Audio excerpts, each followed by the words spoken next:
Artist Players Podcast back in town on YouTube.com, through the earwaves on Spotify and any other place where podcasts are available. It's a Wild West, the podcasting world. That's why you have to come equipped, not with a gun, not with anything of that sort. You come equipped with a sharp mind, an inquisitive mind, a curious mind.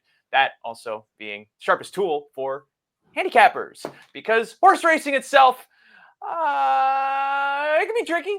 It can be a tricky game, but that's why we do shows like this, the Harness Players Podcast, not just with myself myself being Ray Cotolo. Okay, that's checking out nicely. We also bring on other minds, so that way they can spat ideas against one another, and then the best ones inside of that Hadron Collider win. I guess, maybe, who knows? But you can always expect on the Harness Players Podcast not only just me, but also Mike Brebozy. Mike, we are back here to talk more Fraser Downs, but it's the last time for a little bit. This is closing weekend already. Yeah, closing weekend in Fraser, and 10 weeks gone really quick. But I think we've given a lot of good information. Last week, if you listened, gave you a lot of good ideas to snap that late pick four again. Do late pick four again for Friday on closing night. And hopefully we can catch a little bit of money here. 10 race card. I think it's solid enough. I'm not sure you're going to get rich, but it's a sequence worth looking at. No, and last week, I thought we were really onto something with Outlaw See My Shadow, who ended up going off the third choice in the feature. If anything, you got great value just betting him to win at odds of 8-1, paying like about $18. But my only misstep was I underrated Shots Fired. That one able to go down the road in the third leg, connected every other race. I didn't feel too bad though. Pick four only paid like what, $150 for $1. 150, yep. Yeah, but there were some logicals. Yeah, logical horses. Just that one price in there that we definitely both were onto, and those preferred races, the upper level races. A lot of these horses are taking turns beating each other, so you have to take prices in there. And the same horses keep taking money, yet failing to win. So reputation's one thing, but who's the sharpest on the day is another, and that's really led to some separation in some of these tickets. Well, right, and there were two key horses, I think, that delivered on the sequence to help it pay as low as it did. Rum and Raisins, of course, an incredibly obvious one in that first leg. And then the last leg, a lackluster field, kind of devoid of form. The most formful on the page ended up prevailing at odds of 3-5 with Kelly Hort. That was cash on demand. So in the end, even with a slight surprise in Shots Fired, I think he was a second choice inside of that race. And then the upset in the open really made it pay more than it did, because if it chalked out, then you're looking at a $30 payoff versus $150. So greener pastures, I guess, on the other side, as they say, is where you're supposed to look. We have one more pick four then for this meet at Fraser to go over on this closing weekend, Derby weekend of all weekends. So the pool's probably going to be lively as everybody is getting that wagering fever and trying to build their bankrolls for the first Saturday in May. But this sequence we're looking at Friday, May 2nd, 2025, begins in race 7 with none other than the top class. Open pace, $10,000 purse. But we start this sequence off with a short field, competitive field, but I do think one where you have to take a stand somewhere. Yeah, indeed. I do think that again, this is the last week, so a lot of these, I would think, horses are going to empty it out here, trying to get that last little bit of money before the circuit switches. So I do think Outlaw See My Shadow is the one to beat again. I know he upset at 8-1 last time, but he's in a short field off a nice win, an open length win. Now gets the same sort of setup here. I do think that he's going to control the race, get the front, and should be able to make his way. I think down the road again.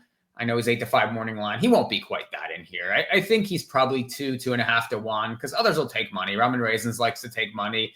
Zilla Katzen, I figured it out, Ray, will take some money. He always does with Campbell and Canick. It'll be fine. Certainly always takes his money. He's been favored 4 out of the last 5. Everyone's taking money.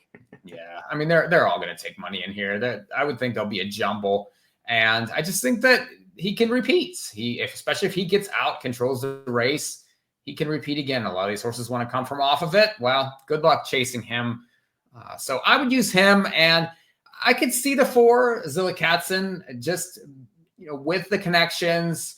If they decide to challenge the 3 early, maybe the 5 decides to leave this week, he's going to be sitting in the catbird seat, and Campbell finds a way to win these kind of races that are drivers' races. So heavy 3, maybe a little 4. I was just about to say, a short field like this, we're looking more at it being a race determined by these drivers' decisions versus the ability of the horse. Each of these horses, if they're put into play properly, can get to the finish line first. And that's what makes taking a stand here kind of difficult. Like, we look at Rum and Raisins, for instance, on the drop in class last time out. If he's as aggressive this week as he was last week with this good draw, then he's probably more in play than he has been of late. That was a solid mile he went. It was better than any of the miles he's gone in the open class, which also just makes you wonder if it's a issue of he hasn't fit against these horses, or just the way things shake out in those races, if he's just left with too much work to do while everyone else can match his speed. I only say this because he's at least 3-1 on the morning line. Moving up in class, I think, gives him slightly higher odds against some of the other horses. Outlaw See My Shadow, I don't really want to take as the chalk, because he's another example of one where the confidence was boosted, and I think that's what made him more aggressive. He had the pylon post. He'd been racing so well. Jacoby is known that this guy had just been in too tough of spots to try and overcome, so he just tried to put him in play, and it worked. Counterpoint there is, now that he's done that, maybe he tries to be aggressive again. And what does that do to the pace of the race? I feel if Outlaw See My Shadow faces any type of contention, it's going to be tough, but it'll be fine. Also, has been regressing because he was giving Feudal Chase to the 8-1 shot last week. Zilla Katzen is probably the horse to capitalize if it goes way too fast. And so on one hand, this race could fall incredibly logical. 3 and 5 is A's, but the 2 and 4 are suitable B's. At that point, though, you aren't taking a stand. It's that tough of a race to try and navigate, just because everyone's going to speed. I think everyone's going to spread. And even then, if the logical one wins, then the few who are singled are going to kill some of the payoffs down the road. I find it really tough to try and figure out who to lock in on. Rum and Raisins truly is the only one to me where I'm like, he might be at least a fair price. He might give us a good race. Everyone else is going to take the reasonable play, and that's going to kind of hurt where things pay in the long run. Am I wrong here that it's this mind-breaking of a race? I don't know. I mean, this is a long way to talk around a 5-horse race where 4 of them really only have a chance to win it. You're trying to talk yourself into Rum and Raisins, who I just think that maybe, dropped and popped last time. So, good luck with him.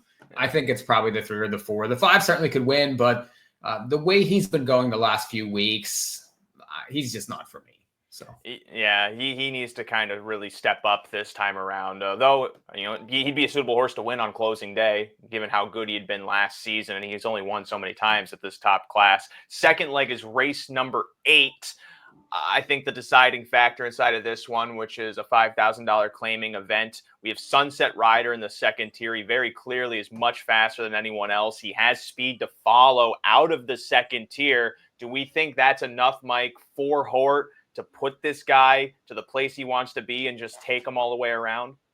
Yeah, I don't really like him. I don't think that I want Sunset Rider in this race. I know he went off the drop last time, but he has a little bit of speed to follow, but there's other speed in here, and it depends. I think the key to the race is the 3 Mr. Moose coming back off the bench. That horse, I know it doesn't look like it, but this horse can blast away from the gate. This would be a drop to this horse, as low as he's been in for quite a while.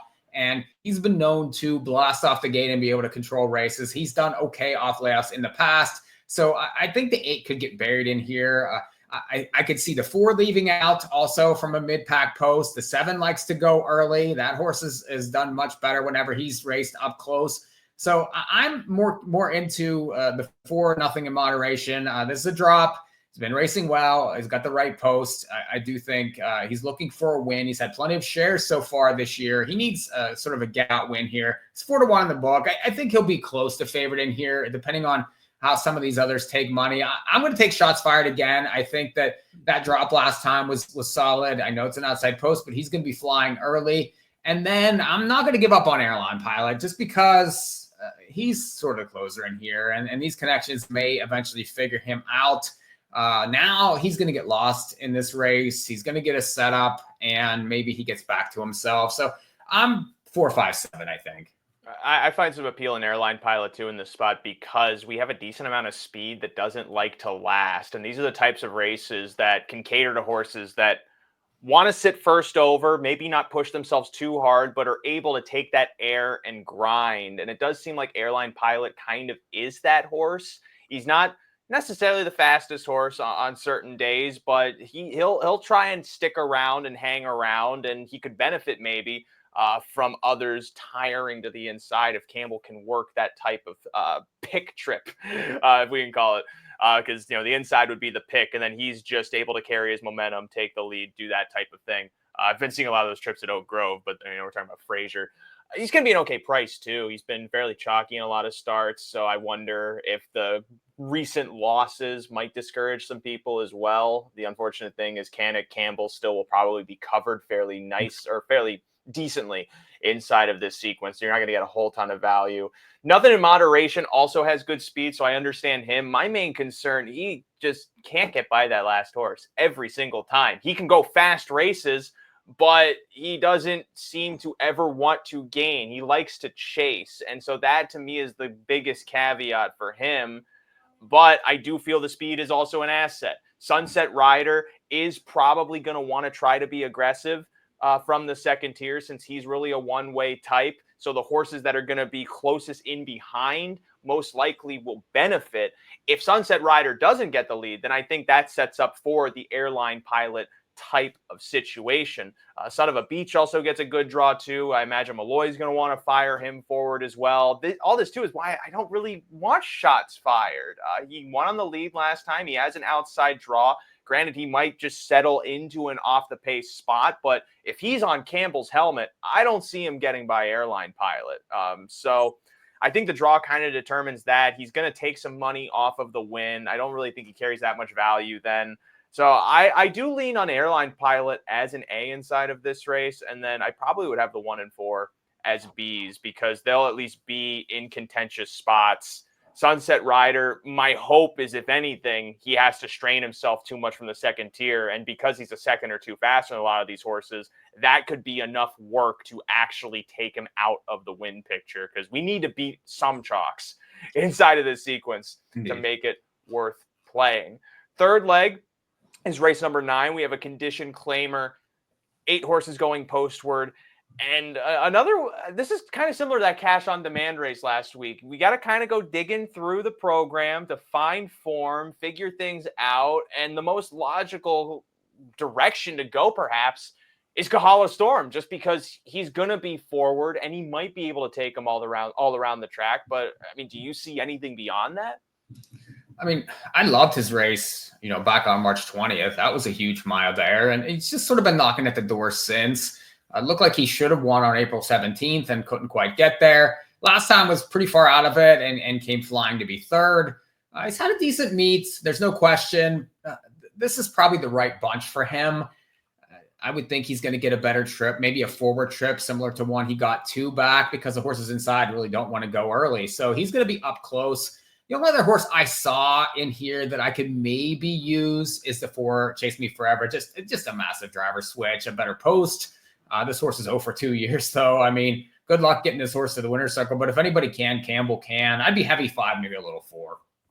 5 is incredibly obvious. The 0-4 the last few years, even with Campbell getting on, isn't enough for me to want to get on Chase Me Forever. This does kind of look like a spot, though, Living on Adrenaline might be able to break through, even though 7-2 doesn't really appeal to me, because he just has had opportunities so many times and just doesn't really deliver on them.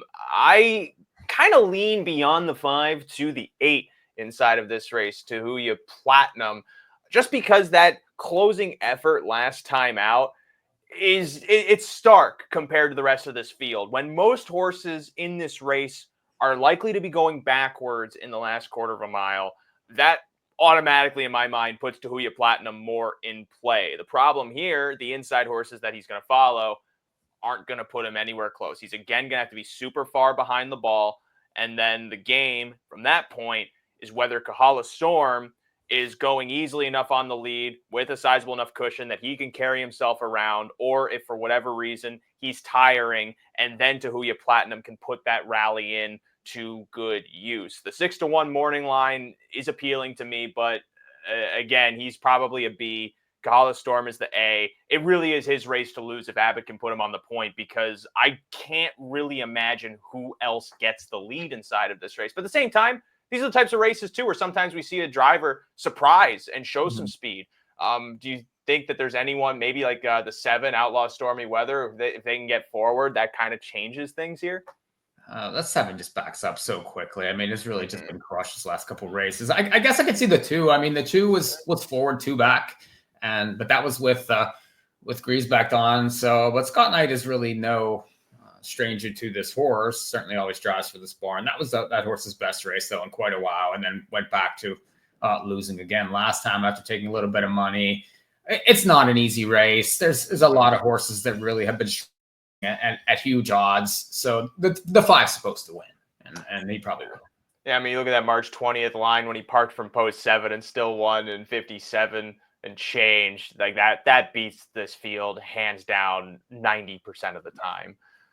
Well, as like then is race number 10. We ended with more 5,000 claimers with an optional tag of 10 for non-winners of whatever, $5,200 purse. I figured it out last week on the show when I was talking about that horse, Bimbo Bobby. It was Major Winker who I was trying to think of when he debuted and then won at 19-1 off of a pocket trip. He's here inside of this race as the morning line favorite. Again, appears menacing, but I think there are other directions you can go in this race too.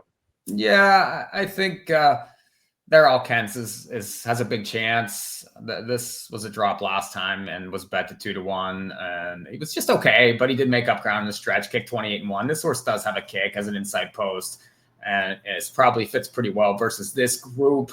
Hard to really look past Major Winker. Just those 3 starts since he's returned have been excellent. He won first hurt back. He just barely missed to Chuck U. Farley, who we did like in that spot. And then he lost to Sunset Rider last time. He's going to be forward again. He's going to be tough to catch. And the only other horse I could see maybe is a 6, Outlaw Duke Worthy. A nice race last time. Got Lasix, got better. Much improved kick in the lane. I would imagine after that drop, this horse is going to be aggressive. They're going to try pretty hard with him. You have to have him on tickets. I'm going to leave Chuck off that outside post. He was okay last time, but I just think that maybe he needs everything to go his way to win races. And so you don't think Campbell hopping on again is going to carry him over? I mean, he might be okay. I guess you could throw him on if maybe as a B type. And you could do a lot worse than this horse. So, but I think 1, 3, 6 for me on main tickets. If you want to throw the 7 in, yeah, I mean, I could see it very easily. Yeah, he's a grinder, so he does kind of need the pace to collapse at the latter portion of the mile. I don't really have much to add. You somehow landed on every single horse I wanted to mention inside of this race, which potentially doesn't bode well for how this ticket is going to pay, just because if you and I are landing on it, God knows how many others are seeing this race the exact same way. Of course, Major Winker, incredibly obvious, wins at 19-1, scores back-to-back runner-up wins. One of them behind Sunset Rider, who we know is good at this class. So that's affirmation that he's probably upper echelon of these 5 claimers. They're All Kents gets a good draw again. He's probably going to want to try and be more forward this time around.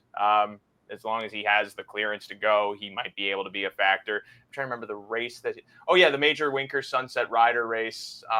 That another example of just he was closing, but the speed was still holding. So he's another one's going to be kind of at the whim of how the latter stages of the race go. And to a certain extent, same thing with the 6. Kind of like Tahuya Platinum in my mind. He's going to be a horse trying to put in a closing kick. You just got to hope he gets the right helmet, gets the right flow. The race kind of develops in that way, because he's not going to be an overhaul type that just zips by everyone in 27 and change to win. He's going to kind of need things to go his way. And Major Winker, you do have to wonder if he's one that needs the helmet. just because if he goes to set the pace, and even if he can rate a good mile, maybe he still waits for horses to come back to him, because that also could help horses like They're All Kents, horses like Zimbo DeBabo, Outlaw Dukeworthy. I didn't want to scroll down on the program. I want to see if I could remember it. But yeah, I don't really have too much more to add. Chuck Hugh Farley, definitely a B. He might be a price inside of this race, somewhat. Again, you never really know the impact Campbell has on the Will Pays, and so it's tough to say that you want to lock in on a horse like that, because everyone uses Campbell, especially since it's a 20-cent minimum. There are a decent amount of wagers covered. But Mike, for your pick 4 approach on this final Fraser Friday of the winter spring meeting of 2025, how are you attacking it? Race 7, I'd be the 3 and the 4 as my main uses there. Probably heavier 3 than the 4, but certainly use them both. Race 8, I like the 4, I like the 5, I like the 7. I would probably use them all equally. That is not an easy race, and I do think one of those will get you out of the 8th. The 9th race, I do think Cahelia Storm is the main play there. That should be the main A. If you wanted to back up, maybe the 4 in there. I guess maybe a little bit of 2 would be another horse that you could use in there, but heavy 5 in race number 9. And then race 10, I'd be 1, I'd be 3, I'd be 6, and maybe a little 7 to finish up. So some sort of combination of those should get you home in this last pick 5 from Fraser. Friday nights, race starts in race 7. For me, I probably would be 2-4 in the first leg. So if people at home are like, if I want to use the 2 chalks, I can use the 2 chalks. I just don't think they really make this ticket worthwhile. If the 2 or 4 can get home, I think you're alive to something a little bit more interesting. The second leg, I'm kind of also leaning 4-5. Just because Airline Pilot might be able to get that trip to materialize. We got to try and beat Sunset Rider inside of that race. I'm kind of leaning against Son of a Beach more and more now that I think about it, because he's a chaser in the same way that Nothing in Moderation is. But I feel like Nothing in Moderation has a better chance of being in the right spot to have that opportunity to stop being a bridesman, because he's a gelding, not a filly. Third leg, again, Cahelia Storm, incredibly obvious. That's probably a single. You can use Tahuya Platinum as a B if you really so choose. Last leg then is probably just 136. So that in my head is $12 for a buck, just about, if you play all A's. But that's my idea. What's your idea? You can share it in the comments here on the In the Money Media YouTube channel. If you're listening on the podcast, you can always type In the Money Media on YouTube and go to the YouTube page. Just don't do it while you're driving if that's when you're listening. You got to pull over, and then you have to make sure everyone in your life is taken care of and all text messages answered, and then go on to the YouTube channel under In the Money Media and say, I had to pull over just to tell you I love the 2-to-1 shot in that big 4 sequence. We love to hear those things. And we also love to hear that you are a safe driver. We need so many. Drivers are just awful nowadays, Mike, aren't they? Like, every time I go on the road, I feel like I need to just have my health insurance at the more ready in case I get hit into an accident or something of that sort. But of course, thank you for listening. Thank you for watching. Make sure to subscribe to the In the Money Media YouTube channel. Upcoming here on the Harness Players Podcast, exciting roundtable after 5 weeks of the MGM Borgata series. We will be bringing together many handicapping minds to look at the $500,000 final, the first Grade 1 stake in harness racing over at Yonkers. That'll take place on Friday, May 9th. We'll have our roundtable next week, sponsored by none other than Diamond Creek Farms. Our thanks to them for helping to continue gambling content in the sport of harness racing. And of course, if you want to try thoroughbreds as well, then my God, there is more Kentucky Derby content on In the Money Media than you might possibly be able to consume. If you start now, you might be able to finish it all by the Kentucky Derby. So get at it, get watching, get betting. Best of luck, however you do anything on this planet. Couple things too. If you're interested in ownership, check out Go for Glory Stables. They're Fractional ownership, and I'm involved with them. It's Charlie Longo, it's Pedro Baez, and then they have plenty of people involved with many different trainers in the Northeast area. So you can get involved for as little as 1%. So go for Glory Stable and check out some of the options that they have. It's a great bunch of people. They have plenty of horses. They're involved with a lot of claiming horses at Pocono, at Yonkers. So lots of different levels you can get in. Jump in to Go for Glory. I know that I've been involved with them for the last several years, and I've had a fantastic experience. So if you're interested in ownership, check out Go for Glory, and you can get one of these cool hats too. Yeah, no, they just had a Down Under import debut as a winner a couple weeks ago, and that one was just on sale for 1% shares. I don't know if any are available though at this point, especially after that win. But that does it for us here on the Harness Players Podcast. We'll be back with a roundtable episode next week, and of course, more to come as the Grand Circuit season begins to heat up. Bye-bye.